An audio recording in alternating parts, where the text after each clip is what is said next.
Yeah, ahead of the big game on Sunday, let's hear from both managers, Mikel Arteta, but first, Erik ten Hag.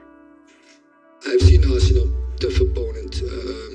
They started really well, as we all know, in the season. You can see there's a team who are longer together, who with the coach, he's bringing his coaching, his philosophy in the team.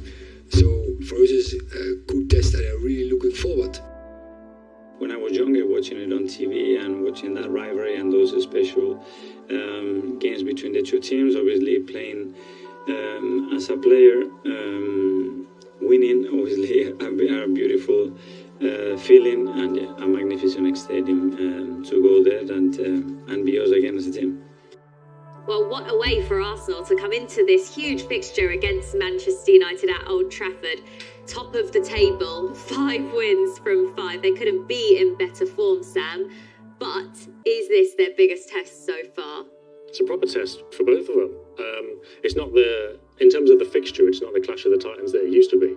But you can never really tell what's going to happen. And the interesting thing about it, in terms of like maybe the fallout from the game rather than the game itself, is United and Arsenal are never far away from a crisis. So all of a sudden, if United beat Arsenal, they'll be like, oh yeah, well, they won the first 5 games, but this was the first test and they failed it. If United lose, then it's, oh, well, nothing's really changed. There was a false dawn. You know, you can't, these teams, there's always such a big reaction. Probably, well, it's definitely over the top.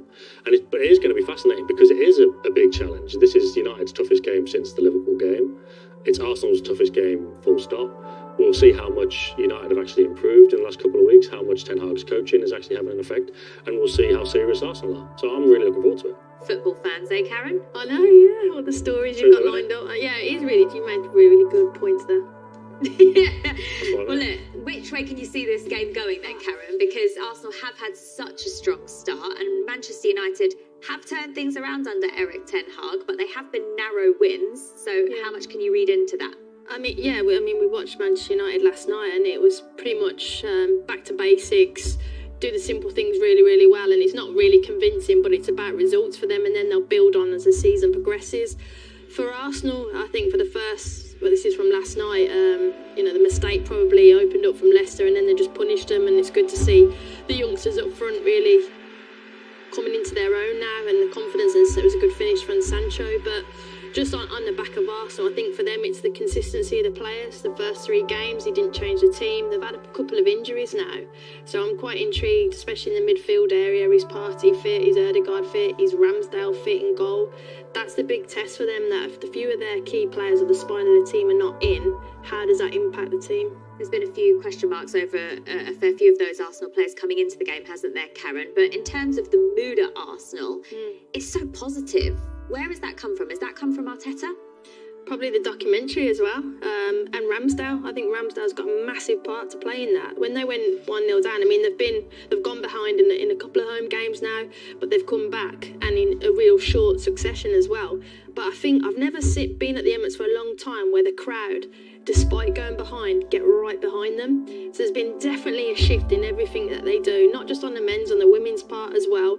It's been really, really good, Arteta, but I think the documentary of showing who they are and what they're about and their culture has really helped. Yeah, and it seems as though Arteta has instilled a belief in the side that maybe we didn't see last season. There's certainly been games this campaign where they've come from behind and won matches and just been able to churn out results where maybe in previous seasons we might have not expected from Arsenal. Yeah, because the one thing you could say about the first 5 games is they haven't played anybody mind-blowing.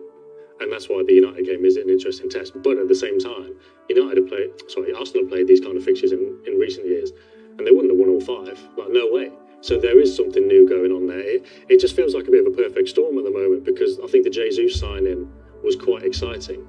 And then he scored loads of goals in pre-season. And then he started the season really well. And even at Bournemouth, when he didn't score, he scored a really well-taken goal when he was offside.